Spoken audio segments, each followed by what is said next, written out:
நீர்மோர் பந்தல் திறப்பு விழா கே.பி. கந்தன் தலைமையில் ஓ.எம்.ஆர். டி. ரவி ஏற்பாட்டில் நடைபெற்றது.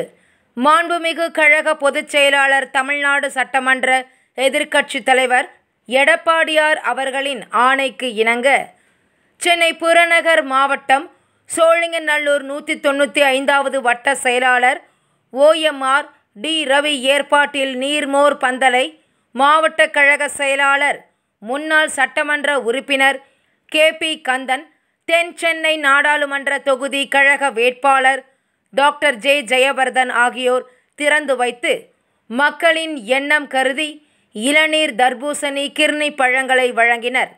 சோழிங்கநல்லூர் மேற்கு பகுதி கழக செயலாளர் டி.சி. கருணா முன்னிலையில் இந்த நிகழ்ச்சியில் பகுதி கழக செயலாளர் ஜி.எம். ஜானகிராமன் மற்றும் பலர் நிர்வாகிகள் திரளாக கலந்து கொண்டனர்.